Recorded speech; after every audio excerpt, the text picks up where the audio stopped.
Welcome to the Savant ADC video training series. My name is Jim, and in this training session we will be doing part 2 of the system setup and configuration. So let's get it going. To keep our videos consistent throughout this training series, we have created a demo company called Radical Rakes. Radical Rakes is a manufacturer of robotic lawn maintenance products. They distribute their products through a multi-channel that includes retailers and the Radical Rakes online store, which sells direct to end customers. Radical Rakes distributes their products through a single warehouse facility. In this training session, we will wrap up the setup of the ADC System Administration module. Our goal will be to set up our warehouse locations. We will then set up our warehouse zones. And to finish off the module, we will set up and configure our label printers. As we pick up from our last training session, we're going to go back into Warehouse Setup and click on the Location Type tab. Locations are defined as any unique space where inventory is stored. This can include bins, racks, shelves, areas of the warehouse, or even areas on the floor. Savant ADC supports 2 types of locations. They are primary and secondary. A primary location is typically a location where inventory is stored at its lowest level, often eaches, and can be picked to fulfill orders. Secondary locations are often mass stores locations.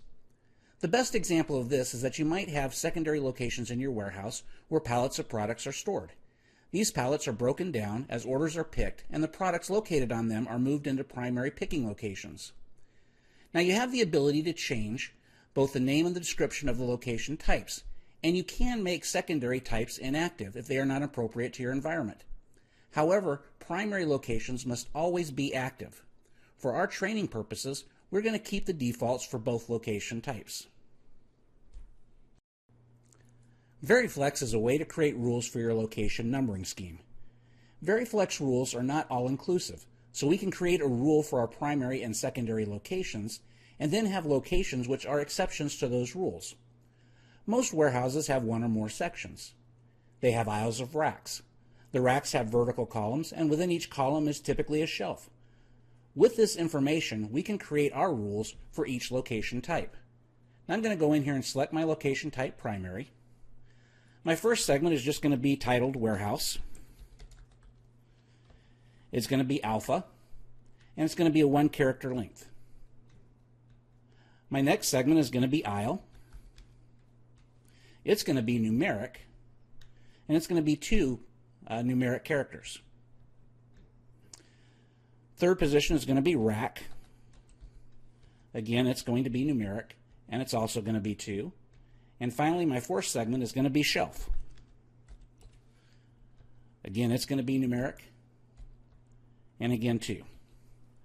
So this is my numbering scheme for my locations. I'm going to save it, select my secondary, and I'm going to accept this structure for my secondary locations as well and save that. With both saved, we now have the structure for creating the bulk of our warehouse locations. The Bin Locations tab is one of the ways we have for creating your bin locations. However, it isn't efficient for creating large quantities of locations.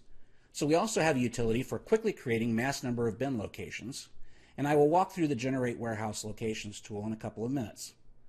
Let's first look at the dock location, which is an example location we predefined. For training purposes, let's use the dock location as the shipping or staging area of our warehouse. As inventory is picked, it comes into the staging area where it is boxed for shipping. The location type will be secondary, and we will include the inventory as being available. We will allow multiple or different inventory items to be placed in this location. Because inventory has already been picked, this location will not allow picking. It is a shipping location, so we will check that box.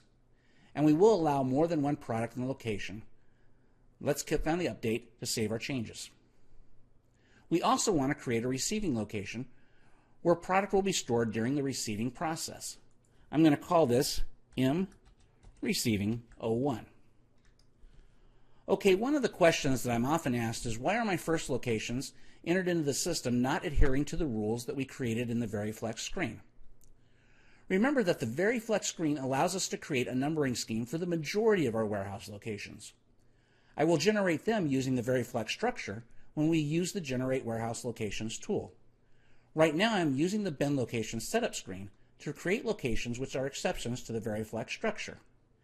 Now for MREC 01, our type is going to be secondary. We will include it as available inventory, and we will allow multiple items to be stored there.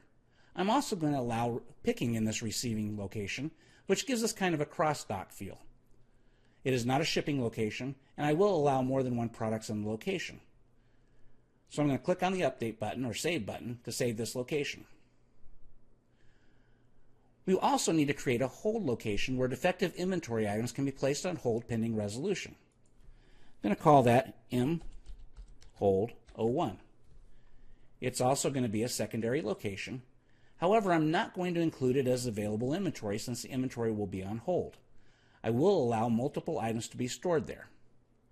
The remaining flags will not be checked. Now I'm going to save this.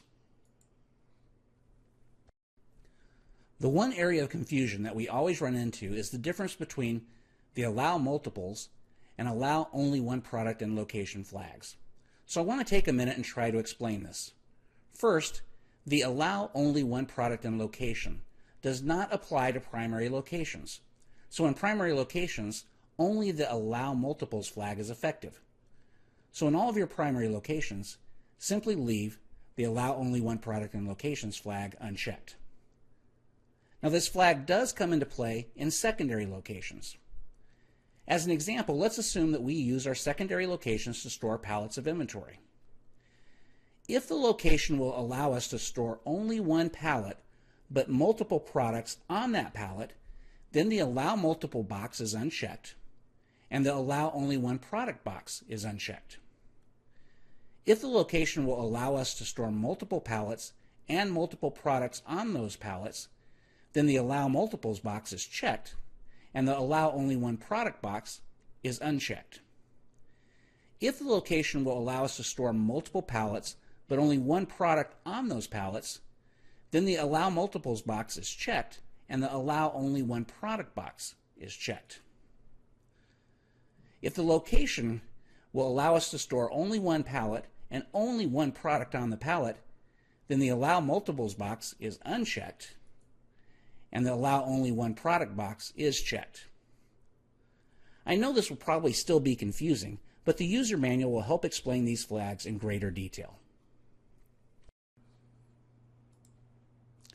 The Generate Warehouse Locations tool gives you the ability to create mass amounts of warehouse locations if your warehouse locations have a logical and sequential numbering pattern. The screen and options are almost identical to the bin location setup screen we were just using, but the difference occurs when I select a location type. At the bottom of my screen, I have my VariFlex segment definition for primary locations. So let's create some primary locations. First, I'm going to include as available inventory and allow picking from our primary locations. Now, my first segment is warehouse, and it has to be an alpha character, one segment long. So I'm going to go from M to M. I'm going to go from my aisle 01 to 01, my rack 01 to 02, and my shelf 01 to 04. So what this is going to do is it's going to create all the locations that fall within that from and to range. I'm going to click on the Create button. Now I'm going to set up another primary group of locations. And instead it's going to be a little bit different in that I'm going to not only include as available inventory and allow picking, but I'm also going to allow multiples. My warehouse segment is going to be M to M, 01 to 01, 03 to 03, and 01 to 04. The next step, I'm going to create my secondary locations. And in this group, include as available inventory will be checked, and allow picking will be checked as well. Now, I'm using allow picking here because I'm going to allow palette picking from my mask storage locations. My segment again is going to be M to M, 02 to 02, 01 to 01, and 01 to 04. And in my final group of secondary locations, only include as available inventory is going to be checked.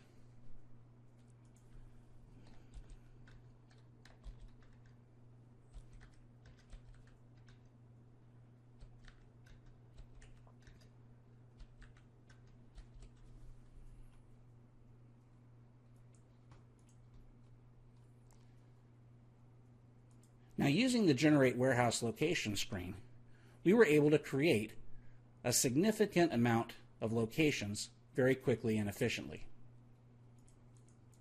And you can see all the primary and secondary locations that I created.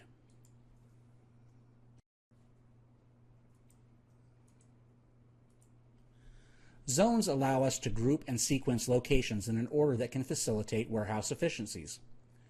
In our example for this video, we will be sequencing our primary locations into an order that will efficiently move the pickers through the primary locations. I'm going to call this zone M-Zone 01. And the description is going to be Front Warehouse Zone.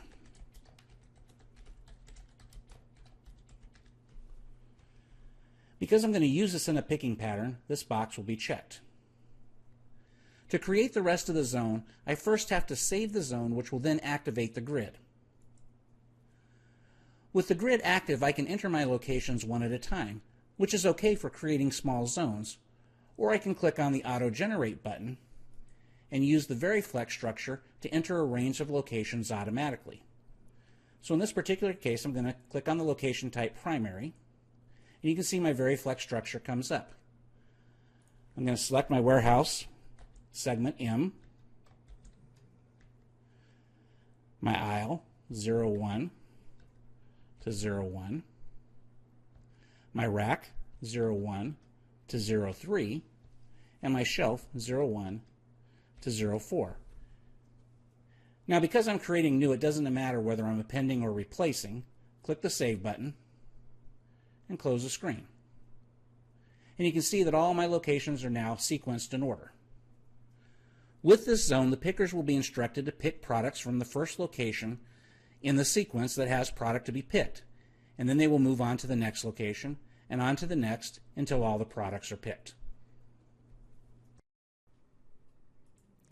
The last step for this training session is to configure our label printers. The printers used in Savant ADC by default are Zebra thermal printers that run in generic text-only mode. The printer needs to exist on the Savant ADC server. Select the printer name from the drop-down list. And I'm going to use Zebra 01. You're required to create an alias name for the printer.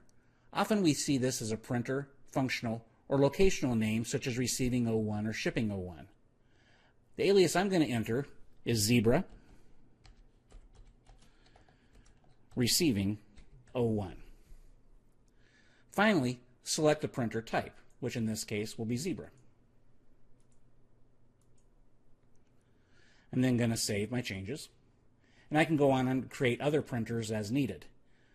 With our printer set up, we have finished the setup of the ADC System Administration module. From here, we will set up the inventory, receiving, and order fulfillment modules. In our next training video titled Setup and Configuration Part 3, we will set up and configure the remaining modules beginning with inventory. We will then set up the receiving module, and we will finish this training series by setting up the order fulfillment module. Thank you for viewing the Savant ADC video training series. For more information, contact Savant Software at 855-236-9083. You can email us at support@savantwms.com or visit our website at www.savantwms.com.